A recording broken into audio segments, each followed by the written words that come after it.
जय जय रघुवीर समर्थ. गणाधीश जो ईश सर्वा गुणांचा, मुळारंभ आरंभ तो निर्गुणाचा. नमो शारदा मूळ चत्वार वाचा, गमूपंथ आनंत या राघवाचा. श्रीराम. रामा मी तव दास दास म्हणता, माते कशाचे भय. रामा जाईन ज्या स्थळी सुख घना, होईल तेथे जय. रामा या भुवनत्रयी तुझ विणा, नाही दुजा तारक. रामा तू सकलार्थ पूर्ण करिसी, तू तात मी बालक. असं प्रभू रामचंद्रांची प्रार्थना केलेली आहे.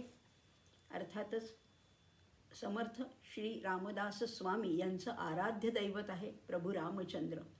समर्थांना वंदन केलेलं आहे, प्रभू रामचंद्रांना वंदन केलेलं आहे, विघ्नहर्त्या गणेशाला वंदन केलेलं आहे, चारी वाणींची देवता जी शारदा तिला वंदन केलेलं आहे.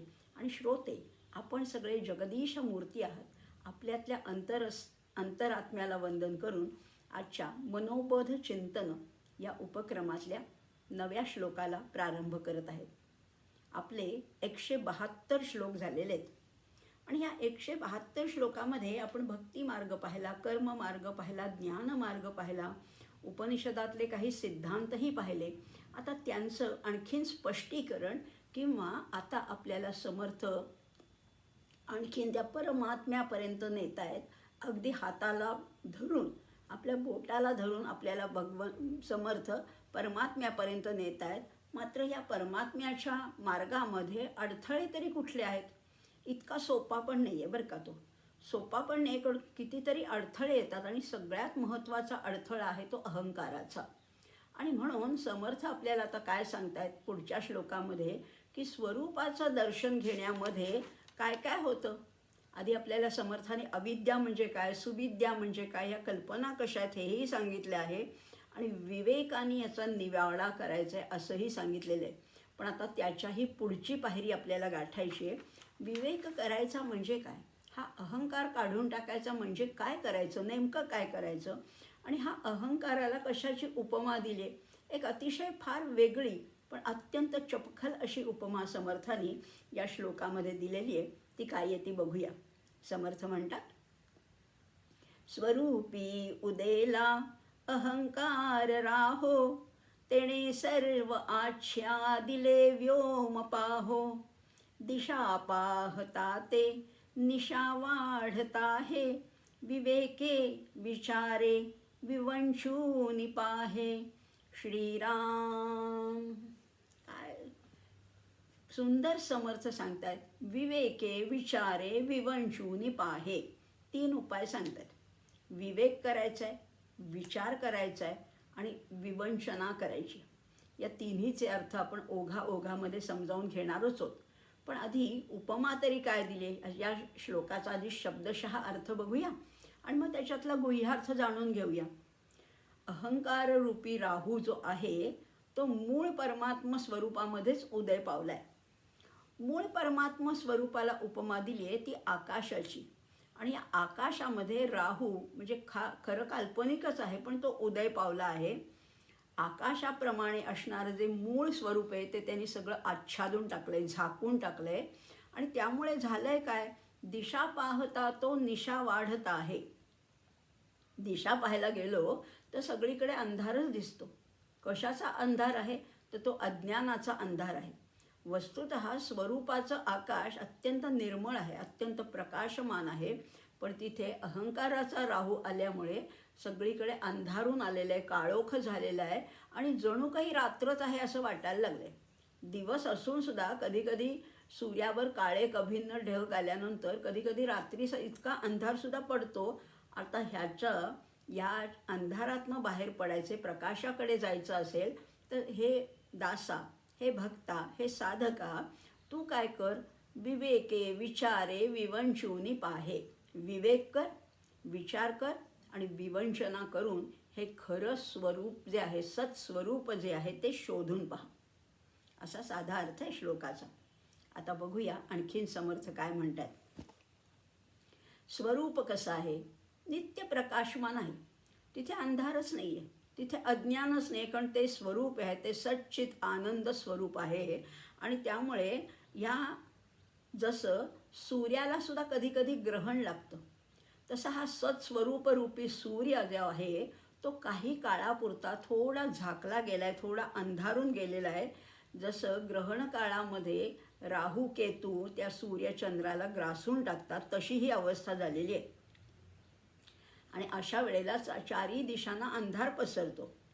आता त्याच दृष्टांताचा उपयोग करून समर्थ काय म्हणतायत, मूळ आत्मस्वरूप आहे ते प्रकाशरूप आहे, प्रकाशच आहे, साक्षात प्रकाश म्हणजे मूळ सत्स्वरूप आहे.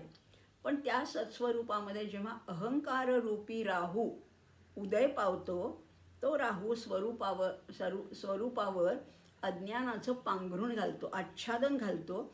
आणि त्यामुळे काय होतं, तर ज्ञानाचा प्रकाश आहे तो फिक्का पडतो, अंधुक होतो, अस्पष्ट होतो आणि कधी कधी तर त्याच्या पूर्ण अंधारच पडतो. आणि म्हणून जिकडे तिकडे तो अज्ञानाचा अंधार पसरलेला आपल्याला दिसतो. हा झाला आणखीन त्याचा खोल अर्थ. आता बघा, मानवी जीवन जे आहे ना, ते ज्ञान आणि अज्ञान या दोन्हीची सरमिसळ आहे. या दोन्हीचा अनुभव आपल्याला वारंवार येत असतो. मूळ सद्वस्तू कशी आहे, तर ती आहे ज्ञानमय आहे.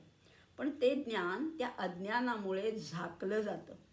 बघा ना, या ज्ञान खरं तर मोठं आहे, विशाल आहे, सूक्ष्म आहे. पण ते ज्ञान त्या अज्ञानामुळे जेव्हा झाकलं जातं तेव्हा काय होतं, ते तात्पुरतंच झाकलं जातं. कारण ज्ञान आहे हे शाश्वत आहे आणि अज्ञान आहे हे तात्पुरतं आहे.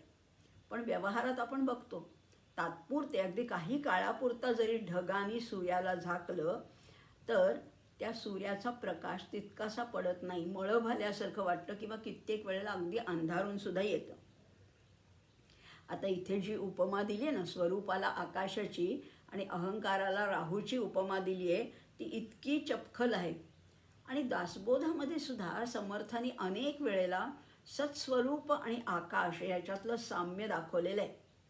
कारण आकाश कसं आहे, आकाश हे जवळजवळ परब्रह्माच्या निकटचं आहे. पण तरीसुद्धा आकाशाला एक मात्रा आहे, पृथ्वीला 5 मात्रा आहेत, शब्द स्पर्श रूप रस गंध. पाण्याला 4च मात्रा आहेत, त्याला गंध नाही आहे पण शब्द आहे, स्पर्श आहे, रूप आहे आणि रस आहे. वायूला 3च मात्रा आहेत, तेजाला 3 मात्रा आहेत, वायूला 2 मात्रा आहेत आणि आकाशाला 1च मात्रा आहे. पण आकाशापेक्षाही आकाश कसं आहे, सगळीकडे सर्व गम आहे, सगळीकडे कुठेही आकाश जाऊ शकतं. जिथे जिथे पोकळी आहे तिथे तिथे आकाश आहे. त्यामुळे हे सगळं ब्रह्मांड हे आकाशाने व्यापलं आहे. अहो, एवढंच कशाला, आपल्या देहात सुद्धा आकाश भरलेलं आहे. आता ह्या आकाशापेक्षा जर का ते सत्स्वरूप व्यापक असेल, सूक्ष्म असेल, तर त्या आकाशाचीच उपमा त्याला शोभून दिसेल. आणि म्हणून इथे स्वरूपाला त्या आकाशाची उपमा दिलेली आहे आणि अहंकाराला राहूची उपमा दिलेली आहे.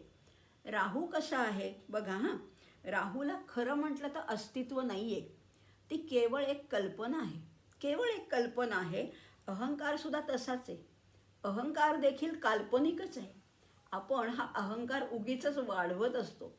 खरं बीज रूपाने तो प्रत्येकात असतोच, पण अहंकार विस्तारला या देहाचा, आपण विस्तारत तो अहंकार वाढवत जातो. आणि खरं म्हटलं ना तर अहंकार हा सुद्धा काल्पनिक आहे, तो सत्याच्या कसोटीवर टिकणारा नाही आहे. परंतु सूर्याच्या समोर ढग आल्यामुळे काही वेळापुरता जसा सूर्य झाकला जातो, ढग काळे कभिन्न असतील तर दिवसासुद्धा रात्र झाल्यासारखा भास होतो, तसाच हा राहू आहे, तसाच हा अहंकार आहे. आणि म्हणून हे सगळं, पण हे सगळं तात्पुरतं आहे बरं का, हे कायमचं टिकणारं नाही, तात्पुरतं आहे. आणि ह्यामुळे सूर्य नाहीच असं होत नाही. काही काळ वाटू शकतं की सूर्य नाहीच आहे असं वाटू शकतं, पण काही काळाने ते मेघ बाजूला होतात आणि सूर्य पुन्हा तेजाने प्रकाशित होतो, लखलखित होतो आणि मग सूर्य आहे ह्याची आपल्याला जाणीव होते. स्वरूपाचं सुद्धा तसंच आहे, स्वरूप आहे पण ते झाकलं गेल्यामुळे आम्हाला दिसत नाही आहे. संतांना, सज्जनांना, विद्वानांना ते दिसतं, आम्हाला काही ते दिसत नाही. म्हणून आम्हाला वाटतं की आहे का नाही असा संदेह, संभ्रम आमच्या मनामध्ये निर्माण होतो. पण तो संभ्रम आहे, तो तात्पुरता आहे. या अज्ञानाचा अहंकार पसरल्यामुळे ते सस्वरूप आम्हाला दिसत नाही आहे, पण ते नाहीसं झालेलं नाही आहे, ते आहेच. आता या अहंकारापासून, जसं ग्रहणामध्ये ते सूर्यग्रहण सुटावं म्हणून प्रार्थना केल्या जायच्या, पूजा केल्या जायच्या, अभिषेक केले जायचे, तसंच या अहंकाराच्या राहूच्या तावडीतनं हे सस्वरूप सुटावं, ते मोकळं व्हावं, याच्यासाठी आपल्यालाही 3 उपाय समर्थ सांगतायत. ही राहूची जी ग्रहदशा आहे, ही ग्रहण स्थिती जी आहे, त्याच्यातनं जर का बाहेर पडायचं असेल, स्वस्वरूप पुन्हा प्रकाशमान व्हायला पाहिजे असेल, तर समर्थ आपल्याला 4थ्या चरणामध्ये 3 उपाय सांगतात. विवेके विचारे विवंचूनि पाहे. विवेक म्हणजे काय आहे बघा. विवेक म्हणजे निवाडा, विवेक म्हणजे निर्णय, विवेक म्हणजे निवड करणं. 2 गोष्टीमध्ये निवड करणं ह्याला विवेक म्हटलेलं आहे. आपण साधं धान्य निवडताना सुद्धा धान्य घेतो आणि फोलपटं काढून टाकतो. सुपानी ती फोलपटं, टरफलं जी आहे ती सगळं कोंडा काढून टाकतो आणि मुख्य धान्य घेतो. व्यवहारात सुद्धा सार निवडायचे आणि असार टाकून द्यायचे. असा सतत विवेक करायचा. आणि एकदा विवेक करून भागत नाही बरं का. सतत दक्ष असलं पाहिजे, विवेकी असलं पाहिजे. प्रत्येक गोष्टीमध्ये आपल्याला निवड करता आली पाहिजे, निर्णय घेता आला पाहिजे. आणि म्हणून म्हणतात विवेके. मग विचार म्हणजे काय आहे? विवेक आणि विचारमध्ये थोडासा फरक आहे. विचार म्हणजे चिंतन आहे, विचार म्हणजे अनुसंधान आहे. आता हे सतत अनुसंधान टिकवून ठेवायचे. कुणाशी? त्या स्वरूपाशी अनुसंधान टिकलं पाहिजे. आणि मग विवंचना म्हणजे काय? विवेके विचारे विवंचूनि पाहे. तर विवंचना ह्याचा अर्थ आहे तळमळ. कुणाची तळमळ? परमात्म्याविषयी, परमात्म स्वरूपाविषयी तळमळ असेल तर तो नक्की भेटू शकतो. मात्र विवेक पाहिजे, विचार पाहिजे आणि विवंचना पाहिजे. असा हा अनुभूतीची जर का तळमळ लागेल तर तो भेटू शकतो. पण सगळ्यांनाच नाही भेटत बरं का. सगळ्यांनाच का बरं नाही भेटत? कारण तो परमात्मा वाटेल त्याच्यासमोर प्रगटच होत नाही. भगवंत म्हणतात नाहं प्रकाश सर्वस्य योगमाया समावृतः. मी सगळ्यांसमोर प्रगटच होत नाही, प्रकाशितच होत नाही, कारण तुम्ही सगळे योगमायेने समावृत झालेले आहेत. आवृत, तुमच्या डोळ्यावरती ती मायेची पट्टी आहे, ती काढली तर मी दिसू शकतो. आणि दुसरी गोष्ट अशी आहे, हा परमात्मा वाटेल त्याला प्राप्त होतच नाही आहे. आमच्या उपनिषदात तर सांगितलेलं आहे, नायम आत्मा प्रवचनेन लभ्या न मेधया न बहुधा श्रुतेन. प्रवचन करून, पुष्कळ ग्रंथ वाचून, पुष्कळ पदव्या मिळवल्या आहेत, पुष्कळ लोकांमध्ये अगदी नावलौकिक मिळाला आहे, म्हणून परमात्मा प्राप्त होईल का? त्यांनी नाही होतो, त्यांनी होतच नाही. मग कशाने होतो? यम एषम वृणुते तेन तस्यही लभ्यः. तो ज्याला निवडतो त्यालाच तो प्राप्त होतो. आता तो कुणाला निवडतो? तो आम्हाला कसा काय निवडेल? पण त्याच्यासाठीच हे सांगितलं आहे, विवेके विचारे विवंचूनि पाहे.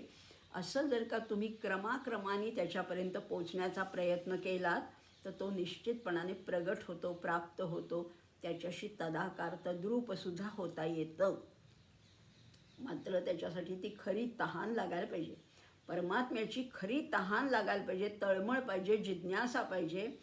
आता ह्या 3 साधनांच्या द्वारे, विवेक, विचार आणि विवंचना, या 3 साधनांच्या द्वाराने माणसाने आधी स्वरूप साक्षात्कार करून घ्यावा. हीच समर्थांची तळमळ आहे प्रत्येकाने. आणि प्रत्येकाला शक्य आहे बरं का. तिथे तुमचं रूप, गुण, पैसा, संपत्ती, सत्ता हे काही उपयोगी पडत नाही. फक्त अंतरीचा भाव हवा, बास. अंतर्यामी ती तळमळ असेल तर हे शक्य आहे. अगदी सगळ्यात पहिल्यांदा काय होतं? सृष्टी उत्पत्तीच्या पूर्वी काय होतं? पहिल्यांदा तो एकाकी होतं. परब्रह्म कसं होतं? एकाकी होतं. त्या मूलतत्वाच्या ठिकाणी, त्या ब्रह्माच्या ठिकाणी मी एकटा आहे हे स्फुरण झालं. पण एकटा आहे म्हणताना सुद्धा एकोहम असं तो म्हणाला. एकटा आहे मी. पण म्हणजे तिथंही अहमचं स्फुरण झालं, म्हणजे जाणीवेचं स्फुरण झालं आणि त्याला एकट्याला करमत नाही म्हणून त्याला स्वतःच पुष्कळ व्हावंसं वाटलं. एकोहम बहुस्याम प्रजायेयम, मीच नानाविध रूप घेऊन प्रगट होतो अशी त्या परब्रह्माला स्फुरण झालं आणि मग या सृष्टीक्रमाला आरंभ झाला. शुद्ध परब्रह्म होतं ते शबल परब्रह्म झालं आणि या सृष्टीच्या उत्पत्तीला प्रारंभ झाला. पण जर का हे एकोहम जाणवलंच नसतं तर, अहमचं स्फुरणच झालं नसतं तर पुढची सगळी भानगडच मिटली असती, झालीच नसती. पण तो अहम जाणवला आणि तोच पुढच्या विश्वोत्पत्तीचं कारण ठरला. आकाशाप्रमाणे शुद्ध निर्मल असणाऱ्या या स्वरूपामध्येच पण मग तो राहू शिरला. हा राहू भासला आणि त्यांनी त्या स्वरूपाचं संपूर्ण रूपच झाकून टाकलं. खरं स्वस्वरूप आहे ते निर्मल आहे, शुद्ध आहे, पण त्याला या अहंकार रूपीने संपूर्णपणाने ग्रासून टाकलं, झाकून टाकलं. आणि मग हे आच्छादन कसं झालं तर ते अंधाराप्रमाणे झालं. त्यामुळे दिशा पाहायला गेलो तर निशा दिसायला लागली. दिशा पाहता ते निशा वाढत आहे. त्यामुळे आम्हाला नीटचं काही आकलनच होत नाही, आम्हाला काही दिसतच नाही असं झालं. आणि बघा, हे मेघाने आकाश व्यापलेलं आहे. समजा अशी कल्पना करा बरं का, मेघाने आकाश व्यापलेलं आहे, अमावस्येची रात्र आहे, घनदाट अरण्य आहे, पाऊलवाटा दिसतच नाही आहेत आणि तरीसुद्धा आम्हाला रस्ता शोधायचा आहे. खरंच आहे, किती अवघड परिस्थिती आहे. पण अशा अवघड परिस्थितीमध्ये सुद्धा आपल्याला मार्ग काढता येतो जर का विवेक, विचार आणि विवंचना जागृत असेल तर आपल्याला हे शक्य होतं. पण जेव्हा मार्ग सापडत नाही तेव्हा फार वाईट अवस्था होते. अगदी इंद्रिय थकून जातात, मनाला विषण्णता येते, बुद्धी कुंठित होते आणि या जाणीव शक्तीला विवेकाने तीक्ष्णता प्राप्त करून द्यायची. ती थोडी बोथट झाली, जाणीव बोथट होते, तिला पुन्हा टोक करायचे, तिला धारदार अवस्था प्राप्त करून घ्यायची आहे. तीक्ष्ण अवस्था प्राप्त करून घेतली तर तिचं तिलाच सार्थ यथार्थ असं ज्ञान होऊ शकतं. आणि म्हणून म्हटलेलं स्वरूपी उदेला अहंकार राहो, तेने सर्व आच्छादिले व्योम पाहो, दिशा पाहता ते निशा वाढता आहे, विवेके विचारे विवंचू निपाहे. आता ही अहंकाराला जी राहूची उपमा दिली ना ती फार मोठी मार्मिक आहे. कारण राहू हा कुणी शनी, मंगळ, प्लुटो, नेपच्यून याच्यासारखा ग्रह नाहीच आहे. तो अस्तित्वातच नाही आहे, तर तो फक्त कल्पना मात्र आहे. पण ग्रहणाच्या रूपाने त्याचा परिणाम मात्र दिसतो. तो दिसत नाही पण त्याचा परिणाम दिसतो. आणि फलज्योतिषामध्ये सुद्धा त्याचा प्रभाव जाणवतो. फलज्योतिषामध्ये सुद्धा ज्योतिषी सांगतात ना राहूची दशा आहे. पण ती दशा कशी आहे, तर राहू खरं म्हटलं तर काल्पनिक आहे, पण तो फटका देतो, तो ग्रासून टाकतो. तसंच अविद्या आणि अहंकार तसंच आहे, दिसत नाही पण असतात, भासतात. आता या मतभेदाच्या पसाऱ्यातून सत्य शोधून काढायचे आम्हाला. हा सगळा मतांचा गलबला सगळीकडे झालेला आहे.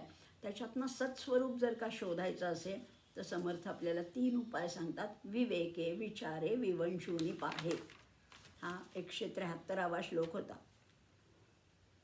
पण हे स्वरूप कितीही विवेकाने, विचाराने, विवंचनेने जरी कितीही शोधायचा प्रयत्न केला तरी ह्या डोळ्याने नाही दिसणार बरं का. ते ह्या डोळ्याने चर्मचक्षुने दिसणारच नाही आहे. त्याच्यासाठी ज्ञानचक्षू पाहिजेत. बघा समर्थ पुढच्या श्लोकात काय म्हणतात. जया चक्षुने लक्षिता लक्षवेना, जय भवा भक्षिता रक्षिता रक्षवेना, क्षयातीत तो आक्षयी मोक्ष देतो, दया दक्षतो साक्षीने पक्ष घेतो श्रीराम. ही परमात्म वस्तू, हे स्वरूप कसं आहे ते चर्मचक्षुनी पाहण्याचा कितीही प्रयत्न केला तरी ते पाहता येत नाही. ज्ञानचक्षुनी मात्र त्याचं दर्शन घेता येतं. आणि एकदा ज्ञानचक्षुनी त्याचं दर्शन घेतलं, त्याची भेट झाली की हे संपूर्ण जे दृश्य विश्व आहे ना, जे आत्ता आपल्याला दिसतंय ते विलीन होऊन जातं, ते संपूनच जातं, त्याचा निराशच होऊन जातो. त्याचं रक्षण करायचं, पुन्हा त्याला वाचवायचा प्रयत्न केला तरी ते त्याचं रक्षण करता येत नाही, कारण ते संपलंच. एकदा ज्ञानदृष्टी प्राप्त झाली, त्या परमात्म्याची, परमेश्वराची भेट झाली की हा दृश्य विश्वाचा संपूर्ण निराश होतो. आणि मग हा आत्मा कसा आहे, तो स्वतः अक्षय आहे.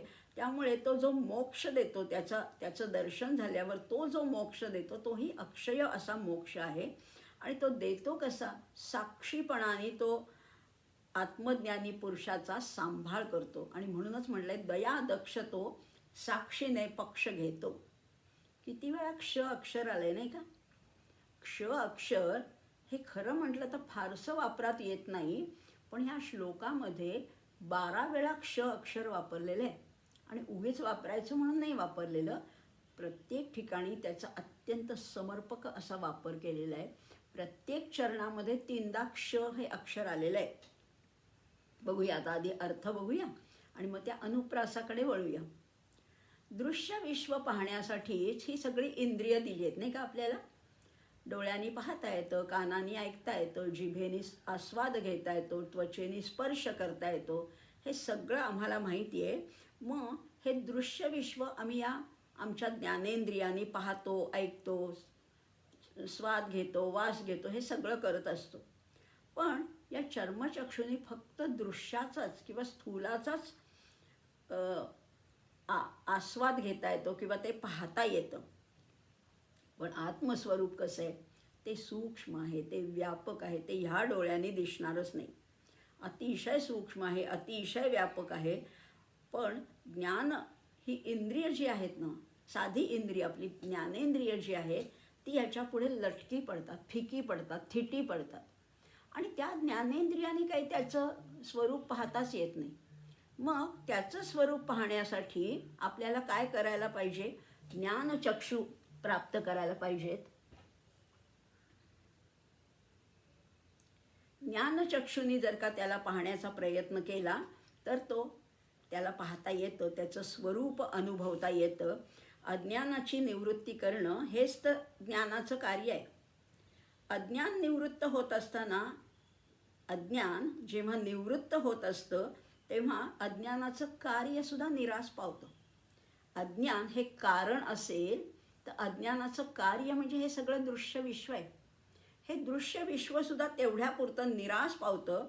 त्यामुळेच जेव्हा आत्मज्ञान होतं तेव्हा दृश्य विश्वाचा अर्थ पूर्णपणाने बदलून जातो. जेव्हा हा जीव अज्ञान दशेमध्ये असतो तेव्हा दृश्य विश्वातून आनंद मिळेल या भ्रमामध्ये असतो. तुम्ही आम्ही सुद्धा भ्रमितच आहोत. आपल्याला वाटतं की काहीतरी चांगलं मिळालं, मोठं घर, मोठी गाडी, मोठा बंगला, चांगल्या साड्या, चांगले दागिने, संपत्ती, सत्ता हे मिळालं की आम्हाला आनंद होईल, आम्हाला सुख लाभेल, असं आम्ही या अज्ञानाच्या दशेमध्ये आहोत. तेव्हा आपल्याला हे दृश्य विश्वातनं आनंद मिळेल अशी भ्रम असतो. पण ज्ञानदशा जेव्हा प्राप्त होते, त्याच्याशी तद्रूप तदाकार होता येतं, तेव्हा मात्र हा भ्रम भंग पावतो. आणि मग त्यातून होतं काय, तर दृश्याचं बंधन तुटतं आणि कायमचं स्वातंत्र्य प्राप्त होतं. आणि त्यालाच म्हटलेलं मुक्ती, मोक्ष. कुठली मुक्ती, ती आहे सायुज्यता मुक्ती. ती प्राप्त होते आणि ती कायमची प्राप्त होते असंही म्हटलेलं आहे. हा परमात्मा कसा आहे आहोत, खूप दयाळू आहे. दया दक्षतो साक्षीने पक्ष घेतो. आपल्याकडनं त्या भक्तीमध्ये जितकी उत्कटता येते तितकंच तो त्याच्या अनेक पटीने तो आपल्याला फळ देत असतो. तुमची भक्ती उत्कट हवी, मनापासून हवी, तळमळ हवी, श्रद्धा हवी, तर तो निश्चितपणाने देतो. असा हा परमेश्वर, परमात्मा प्रत्येकाच्या जीवनामध्ये साक्षी रूपाने हजर असतोच. ईश्वर सर्वभूतानां हृद्देशेऽर्जुन तिष्ठती. सगळ्या भूतमात्रांच्या हृदयामध्ये हा भरून राहिलेला आहे. अहो, त्याचं जे साक्षीत्व आहे ना, त्या साक्षीत्वामध्ये सुद्धा मोठा धीर आहे, त्याच्यामध्ये दिलासा आहे, मोठं समाधान आहे. तो माझ्या पाठीशी आहे एवढी माझी श्रद्धा, एवढा माझा विश्वाससुद्धा मला पुष्कळ बळ देऊन जातो. आणि म्हणूनच म्हटलेलं आहे की दया दक्षतो साक्षीने पक्ष घेतो. तो चुकत नाही बरं का, त्याचं सगळीकडे लक्ष आहे. आम्हाला वाटतं की आमच्याकडे कशाला बघेल तो, एवढ्या अफाट विश्वाच्या पसाऱ्यामध्ये तो माझ्याकडे कशाला बघेल, त्याचं लक्ष नसेल बहुधा. असं नाही आहे. त्याचं प्रत्येकाकडे लक्ष आहे. नुसत्याच तुमच्या बाह्यकृतीकडे नाही, तर तुमच्या अंतर्मनातले विचारसुद्धा तो जाणतो आणि त्याप्रमाणे तो फळ देतो. आम्ही मात्र उगीचच देवाला नावं ठेवतो. देव काही अस्तित्वातच नाही आहे, देवाचं आमच्याकडे लक्षच नाही, मी एवढं देवाचं केलं पण देवाने माझं काही केलं नाही वगैरे वगैरे आपण उगीच गप्पा मारतो. तसं नाही आहे. आमचे कबीरजी तर म्हणतात, दरिया दूषण दास में नहीं राम में दोष. दरिया दूषण दास में, दासामध्ये दोष असेल, नहीं राम में दोष. जन चाले इक पावडो, हरी चाले 100 कोस. तुम्ही एक पाऊल टाका, तो 100 कोस धावून येणार आहे. इतकी त्याची खात्री असताना आम्ही एक पाऊल टाकायला सुद्धा जर का आम्ही खळखळ करत असू, तर तो कसा पावेल हो आम्हाला. तुमची भक्ती पाहिजे, उत्कट भक्ती पाहिजे, तो येईलच, तो निश्चितपणाने येईल. भगवंत म्हणतात, योगक्षेम वहाम्यहम. मी तुमचा सगळा योगक्षेम वाहीन, तुमच्या संकटातनं तुमची मुक्तता करीन. पण आम्हाला कळतच नाही. आम्हाला हा संसारच खरा वाटतो. माझे नातेवाईक, माझी मुलं बाळं यांचाच मी भरोसा धरते, त्यांचाच आधार वाटतो. हेच तर मोठं अज्ञान आहे. हेच मोठं अज्ञान आहे. पण एकदा त्या ज्ञानचक्षुनी तुमची त्या स्वरूपाशी भेट झाली, परमात्म्याशी भेट झाली, की हे अज्ञान मावळून जातं. या दृश्य विश्वाचा निराश होतो आणि मग हे दृश्य जगत कितीही वाचवण्याचा प्रयत्न केला तरी ते वाचवता येत नाही. आणि म्हणूनच आमचे आचार्य तर म्हणतात, कितीही अनेक अब्जावधी लोकांनी जरी मला सांगितलं की हे जग खरं आहे, तरी मी मानणार नाही. कारण मला दिसतंय ना, ते परब्रह्मच आहे. त्या ब्रह्माने हे सगळं जग व्यापून टाकलेलं आहे. आणि म्हणूनच मी म्हणतो, ब्रह्म सत्यम जगन मिथ्या. परमात्मा कसा आहे? परमात्म्याला क्षय नाही आहे. तो क्षयाच्या अतीत आहे, पलीकडे आहे. त्याच्यामध्ये विकारसुद्धा नाही आहेत. त्यामुळे त्याच्याद्वारे मिळणारी मुक्ती ती सुद्धा अक्षय आहे, क्षयाच्या पलीकडे आहे. आणि म्हणून 3ऱ्या चरणात समर्थ म्हणतात, क्षयातीत तो अक्षयी मोक्ष देतो. 3दा क्ष आलेला आहे. क्षयातीत तो स्वतः क्षयातीत आहे आणि म्हणून तो देणारा जो मोक्ष आहे तोही अक्षय मोक्ष देतो. आता या शास्त्रामध्ये 4 मुक्ती सांगितल्यात, सलोकता, समीपता, स्वरूपता आणि सायुज्यता. पण ह्या पहिल्या 3 मुक्ती आहेत ना, यासुद्धा टिकणाऱ्या नाही आहेत. म्हणजे या तिन्ही मुक्तींना क्षय आहे, पण सायुज्य मुक्ती कशी आहे? ती अक्षय आहे. आणि तीच मुक्ती मिळवायचा आपला प्रयत्न आहे. सायुज्य मुक्ती, तिथे पुनर्जन्म नाही, पुन्हा पुन्हा या जन्ममृत्यूच्या फेऱ्यात सापडणं नाही आहे.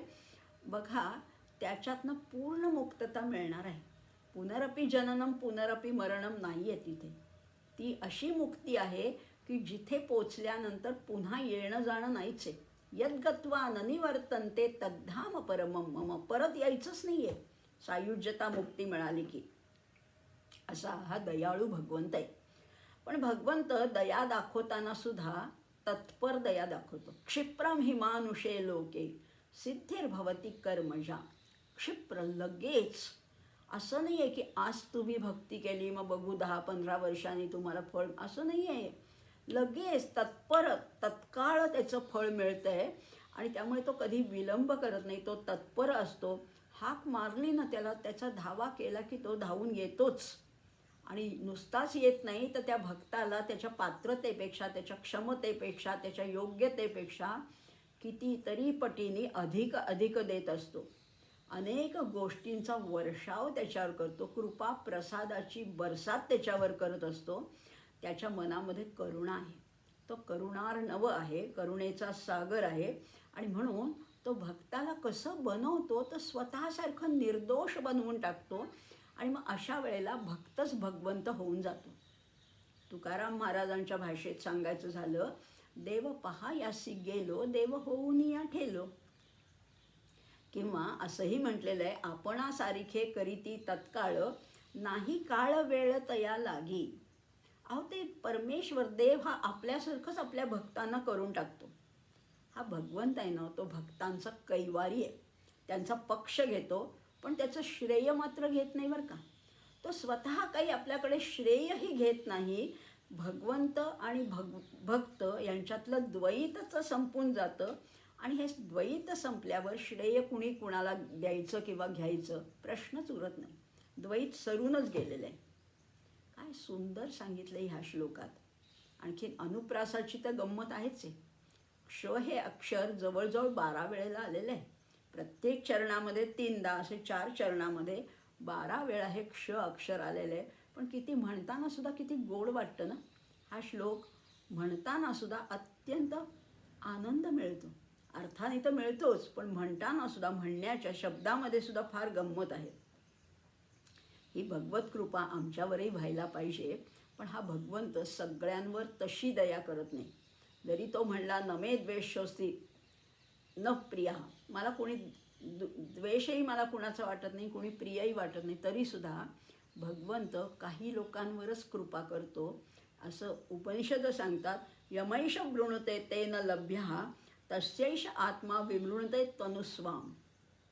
हेच शेवटी खरं आहे. हे नीट जर का जाणून घेतलं तर साधनेचा अहंकार राहणार नाही. मी एवढे ग्रंथ वाचले, मी एवढ्या पदव्या मिळवल्या, माझी एवढी प्रवचनं झाली आहेत, असला अहंकार काही उपयोगाचाच नाही. हा कुचकामी अहंकार आहे.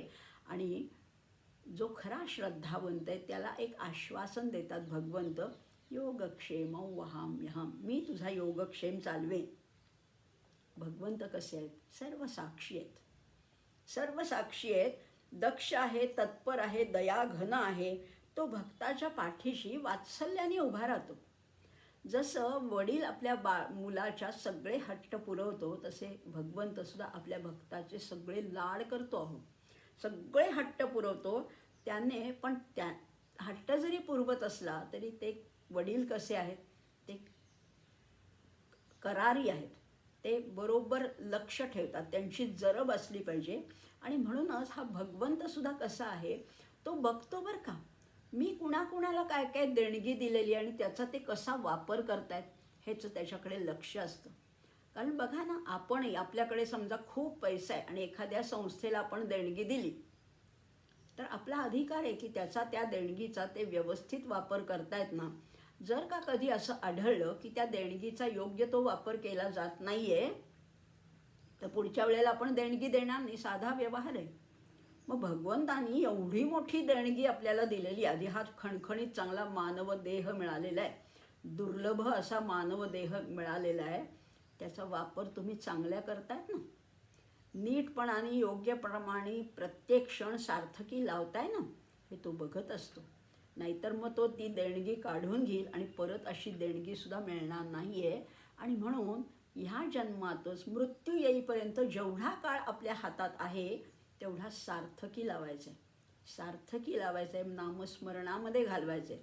म्हणजे कामं सोडायची नाही आहेत बरं का. व्यवहारातली, संसारातली, प्रपंचातली कुठलीही कामं टाकायची नाही आहेत, त्याग करायचा नाही आहे. तर सगळी कामं करत असताना ती ईश्वराला अर्पण करायची आहेत.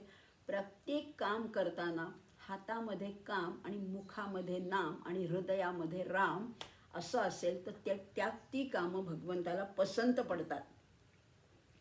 आणि देव कसे असतात? खरे देव परोक्ष प्रिय असतात. देवाहा परोक्ष प्रियाहा. त्यांना उघड काही आवडत नाही आणि म्हणून ते आडून आडून सगळा व्यवहार करतात. म्हणजे जेव्हा देव प्रसन्न होतो असं आपण म्हणतो तेव्हा असा चतुर्भुज देव काही नसतो किंवा असा धनुर्धर कोदंडपाणी असा राम आम्हाला भेटणार नाही. तर तो कोणत्या ना कोणत्या स्वरूपामध्ये आपल्याला भेटतो. आणि बघा ना, आपण एखाद्या अगदी अडचणीत असतो तेव्हा कुणीतरी आपल्या मदतीला येतो. नेहमीच काही व्यक्ती असेल, अगदी पोलीस असेल, वॉचमन असेल, पोस्टमन असेल, कुणीतरी ओळखीचं आपल्याला भेटतं किंवा बिन ओळखीचं, आणि आपण त्याला म्हणतो की अगदी देवासारखा आलास. मग देवच येतो ना त्यांच्या रूपाने, तेव्हा देवच येत असतो. त्यामुळे परमेश्वर असा काही चतुर्भुज रूपात प्रगट होत नाही. तो कुठलं तरी रूप घेऊन आपल्यापर्यंत पोचतो आणि तीच देवाची खरं म्हटलं तर कृपा आहे. दया दक्ष तो साक्षीने पक्ष घेतो असंही म्हटलेलं आहे. आता हे सगळं जे आपल्याला मिळालेलं आहे ना, हे कुणामुळे मिळालेलं आहे? तर ह्या सगळ्यामध्ये मोठी यंत्रणा आहे, मोठं सूत्र आहे. हा सगळा कारभार जो आहे ना विश्वाचा, तो सुसूत्रपणाने चालू आहे. या सुसूत्रपणाने चालू असणाऱ्या कारभारामध्ये परमेश्वराने सुद्धा डिपार्टमेंट केली आहेत. त्या प्रजापतीला उत्पत्तीचं कार्य दिलं आहे, त्या विष्णूला पालनाचं कार्य दिलं आहे, त्या शंकराला संहाराचं कार्य दिलेलं आहे. प्रत्येकाला काही काही कार्य नेमून दिलेली आहेत. पण आता समर्थ एक प्रश्न विचारत आहेत, आपल्या मनातलाच प्रश्न विचारत आहेत. काय म्हणतात बघूया. विधी निर्मिता लिहितो सर्व भाळी, परी लिहिता घोणत्याचे कपाळी, हरू जाळितो लोकसंहार काळी, परी सेवटी शंकरा कोण जाळी. श्रीराम. इथे म्हणलेलं आहे विधी. विधी म्हणजेच ब्रह्मदेव. तो काय करतो, आपल्या कपाळावरती आपलं भविष्य लिहित असतो. प्रारब्ध भोग काय आहेत हे सगळं तिथे लिहिलेलं असतं. पण समर्थ विचारतायत, तो लिहितो हे आम्हाला पटलं, हे बरोबर आहे, पण त्याच्या भाळी त्याचं प्रारब्ध कोण लिहितो, त्याचं नशीब लिहिणारा कोणीतरी वेगळा असेलच ना. किंवा हा हरू म्हणजे शंकर सगळ्याचा संहार करतो, त्या शंकराचा संहार करणारा कोणीतरी असेलच की. असा हा प्रश्न समर्थांना पडलाय आणि ते विचारतायत, या शंकरांना जाळणारा कोणी आहे का. आणि असणारच. अशी कुठली तरी शक्ती आहे की ज्या शक्तीने ह्यांना सामर्थ्य पुरवलेलं आहे. ब्रह्मा विष्णू महेश यांना सामर्थ्य देणारी, त्यांना त्यांचं एक काम करायला शक्ती प्रेरणा चेतना देणारी कुणीतरी आणखीन एक शक्ती असणारच की. अहो, ब्रह्मदेव हा विश्व निर्माण करतो, विष्णू हे त्याचं पालन करतो आणि श्री शंकर शिवशंकर हे सगळ्या त्या विश्वाचा संहार करतात. हे माहिती आहे, अशी पौराणिक कल्पना आहे. अशा या विश्वाच्या व्यवहाराला 3 अंग आहेत. उत्पत्ती, स्थिती आणि लय. आणि ह्या 3 अवस्था प्रत्येक वस्तूला आहेत, प्रत्येक व्यक्तीला आहेत. प्रत्येकाला उत्पत्ती आहे, स्थिती आहे आणि लय आहे. मातीपासनं घडा बनवला की त्या घड्याची निर्मिती झाली. तो घडा काही काळ टिकतो, काही वर्ष टिकतो आणि पुन्हा त्याचा लय होऊन जातो. माणसाचंही तेच आहे. जीव जन्मतो, जगतो आणि मृत्यू पावतो. म्हणजे प्रत्येक गोष्टीला, प्रत्येक वस्तूला या 3 अवस्था आहेच. आणि या 3 अवस्था आहेत. जे अव्यक्त होतं त्याला व्यक्त स्वरूप देणं म्हणजे निर्मिती आहे, त्याला उत्पत्ती असं म्हटलेलं आहे. काही काळाने ते व्यक्त आहे ते पुन्हा अव्यक्तात जातं. अव्यक्तातून व्यक्त दशेमध्ये आणि व्यक्तातून पुन्हा अव्यक्ताकडे. गीता सांगते अव्यक्तादीनी भूतानी व्यक्त मध्यानी भारत. अहो, मधला काही काळच आपण व्यक्त आहोत. आत्ता तुम्ही आम्ही बोलतोय हा व्यक्त काळ आहे म्हणून आपण बोलतोय, तुम्ही ऐकताय. पण पूर्वी आम्ही अव्यक्त होतो आणि पुढेही अव्यक्तच असणार आहोत. पण या काही काळाने आमचाही प्रलय होणार आहे, आम्ही विलीन होणार आहोत, आमचाही संहार होणार आहे.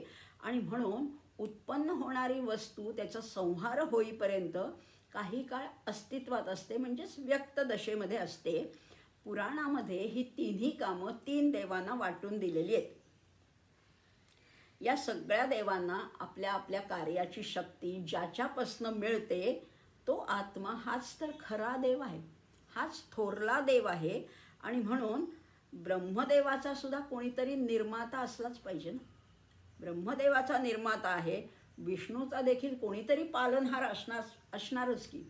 विष्णू जरी सगळ्यांचं पालन करत असला तरी विष्णूचं पालन कोण करतं, तो एक वेगळाच आहे.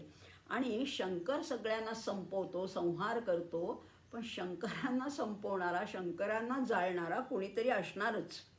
कोणीतरी आहे, तो मोठा देव आहे, तो मुख्य देव आहे, तो थोरला देव आहे.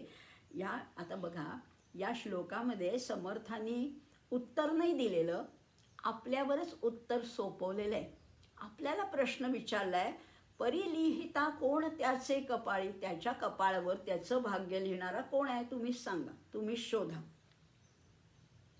आता हे सगळं कार्य आहे ना, हे कोण करू शकतं. एखादा देव्हाऱ्यातला देव करू शकेल का, नाही नाही. ही मूर्ती करू शकेल का, नाही. पाषाणाच्या मूर्तीला खरा देव समजणाऱ्यांना समर्थ तर विवेकहीन म्हणतात. देवघरातली मूर्ती ही पूजेपुरती आहे, आराधनेपुरती आहे, पण त्याच्यामध्ये तशी शक्ती नाही आहे. आणि म्हणून उत्पत्ती, स्थिती, लय या अविरत घडणाऱ्या घडामोडी आहेत. क्षणोक्षणी या सृष्टीमध्ये उत्पत्ती आहे, स्थिती आहे, लय आहे. आत्ताही कुणाचा तरी जन्म होत असेल, आत्ताही कुठल्या तरी वस्तूची निर्मिती होत असेल, आत्ताही कुणाचा तरी मृत्यूही होत असेल. क्षणोक्षणी घडणाऱ्या ज्या सगळ्या घडामोडी आहेत, या तिन्ही गोष्टी मात्र ज्याच्या अधिष्ठानावर चालतात त्याला समर्थ मुख्य देव म्हणतात. अथर्वशीर्षामध्ये गणपतीलाच मुख्य देव म्हटलेले. त्वमेव केवलम कर्तासी, त्वमेव केवलम धर्तासी, त्वमेव केवलम हर्तासी, त्वम साक्षात आत्मासी नित्यम. काय सुंदर तिथे गणपतीला म्हटलेलं आहे. रामरक्षेमध्ये रामालाच परब्रह्म स्वरूप मानलेलं आहे. म्हणजे हा मोठा देव आहे, हा सगळ्याच्या पलीकडे आहे. त्या मुख्य देवाचा मात्र कोणीही निर्माता नाही. त्याला आई वडील नाही, त्याला जन्म नाही, त्याला मृत्यू नाही, त्याला विकार नाही, त्याला गुण नाही. तो सगळ्याच्या पलीकडे. पण ह्या प्रक्रिया अत्यंत सुसूत्रपणाने युगानुयुगे चालल्या आहेत. त्या अर्थी त्याच्या बुडाशी कुठलं तरी तत्व आहे, शक्तिमान देवता हे निश्चितपणाने आहे. बघा ना, या विश्वामध्ये, या अंतराळामध्ये इतके ग्रह, नक्षत्र, तारे आहेत, ते फिरतायत. पण तरी अजून कोणाची धडक झालेली नाही आहे एकमेकांवर. प्रत्येकाच्या भ्रमणाचा मार्ग वेगळा आहे, कक्षा वेगळी आहे, वेग वेगळा आहे. पण तरीसुद्धा हे सगळं कार्य सुसूत्रपणाने चाललं आहे. मग त्याच्यामागे काहीतरी नियोजन असणार, कोणीतरी नियंता असणारच की. म्हणून समर्थ म्हणतात, सकळासी निर्मिता देव, देवासी निर्मिता नसे. सर्वासी मूळ तो देव, देवासी मूळ नाडळे. देवाचं मूळ शोधायला जाऊच नका, तो त्याच्या पलीकडे आहे. परमेश्वर काय करतो, या भक्तांनी हाक मारली, भक्त संकटात असेल, भक्तांनी धावा केला की तो त्या निर्गुणातून सगुणात येतो, अवतार घेतो. परंतु उपासनेसाठी स्वीकारलेल्या देवतेचं स्वरूप परमेश्वराच्या शुद्ध स्वरूपाशी मिळतं जुळतं असायला पाहिजे. हा देवघरातला जो देव आहे, दगडाचा म्हणा, धातूचा म्हणा, धाग्याचा, रेशमाचा म्हणा, हा देव खरा नाही, पण तो आवश्यक सुद्धा आहे. त्याची आम्ही पूजा करतो आणि म्हणून आमचा भक्तिभाव दृढ होत जातो. आता हे आधिभौतिक जग आम्हाला स्पष्टपणाने प्रत्ययाला येते, दिसतंय, अनुभवता येते. आणि जे विश्व तत्वतः मान्य करावे लागतं ते आहे आध्यात्मिक. आत्ता दिसतंय ते अधिभौतिक आहे आणि ह्याच्या मागे आहे ते आध्यात्मिक आहे. पण या दोन्हीच्या मध्ये एक पायरी आहे, ती आहे अधिदैविकाची. हा अधिदैवाचा स्तर आहे तो निश्चितच निरनिराळ्या शक्तींचा, निरनिराळे कार्य करणाऱ्या भिन्न भिन्न अधिकारांच्या, भिन्न भिन्न देवतांच्या कल्पनांचं अधिष्ठान आहे. अध्यात्म हे सगळ्याच्या मुळाशी आहे. अधिभौतिक हे सगळं दृश्य आहे. याच्यामध्ये एक पायरी आहे, ती अधिदैवाची आहे. या देवतांच्या कल्पनाचं ते अधिष्ठान आहे. अहो, मंत्रामध्ये सामर्थ्य असतं हे आम्हाला माहिती आहे, पण मंत्राच्या मागचं जे सामर्थ्य आहे ते सुद्धा या अधिदैवाचंच असतं ना. या अधिदैवाचंच सामर्थ्य आहे. आणि मंत्रशक्ती ही अनुभवण्याची गोष्ट आहे, पण त्याच्या मागचं खरं सामर्थ्य जे आहे ते अध्यात्माचंच आहे. अधिभौतिकाच्या मागे अधिदैविक आहे आणि अधिदैविकाच्या मागे अध्यात्म आहे. अधिदैवाचा मर्यादितपणा आणि उपासनेचं, उपास्य दैवतेचं स्पष्ट स्वरूप, श्रेष्ठ स्वरूप साधकाच्या लक्षात आणून देणं हाच तर आमच्या संतांचा प्रयत्न आहे. संत याच्यासाठी झटत असतात, बोध करत असतात, उपदेश करत असतात, आपल्यासाठीच ते तळमळत असतात. हा ब्रह्मदेव या सृष्टीची उत्पत्ती करतो हे खरं आहे, पण त्याचं भवितव्य कोण ठरवतं? त्याचं भवितव्य ठरवणारा कोणीतरी असणारच. किंवा रुद्र म्हणा, महादेव म्हणा, शिवशंकर म्हणा, ही संहाराची देवता आहे. पण या संहार करणाऱ्या महादेवाला नाहीसा करणारा कोणीतरी असेलच ना. अनादी अनंत ब्रह्माचं स्वरूप महादेवाला काही आकलन होत नाही. आता ह्या श्लोकामध्ये विष्णूचा उल्लेखच नाही, फक्त ब्रह्मदेव आहे आणि शंकर आहे. मधला विष्णू गाळलाच आहे, पण तो समजून घ्यायचा आहे, तो गृहीत धरलेला आहे. त्यावरून विष्णू म्हणजे निर्माता ब्रह्मदेव आणि संहारकर्ता रुद्र या आदी आणि अंताच्या उल्लेखाने मधला जो विष्णू आहे तो त्याचा उल्लेख गृहीत धरला आहे. आपल्याला प्रश्नपत्रिकेमध्ये कविता देताना कवितेचे पहिले 2-3 शब्द आणि शेवटचे 2-3 शब्द दिले की मधल्या आपण गाळलेल्या जागा भरून काढतो. तसंच आहे. आदी कोण आहे? ब्रह्मदेव आहे. आणि अंत कोण आहे? तो शंकर आहे. त्याच्या मधल्या गाळलेल्या जागा भरून काढायच्या आहे. म्हणून विष्णू इथे उल्लेख नसला तरी तो स्पष्ट आहे. आणि म्हणूनच म्हटलेलं आहे, ब्रह्मा विष्णू आणि हर यासी निर्मिता तोची थोर, तो ओळखावा परमेश्वर नाना यत्ने.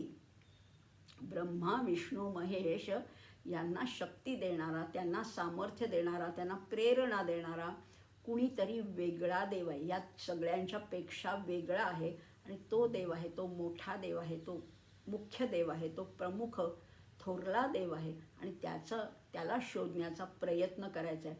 प्रयत्नाने तो निश्चितच सापडणार आहे. असे प्रयत्न करण्याचं बळ, सामर्थ्य, बुद्धी, युक्ती, चातुर्य आमच्यामध्ये यावं अशीच त्या प्रभू रामचंद्राला प्रार्थना करूया. आणि आजचा दिवस इथेच थांबूया. जय जय रघुवीर समर्थ.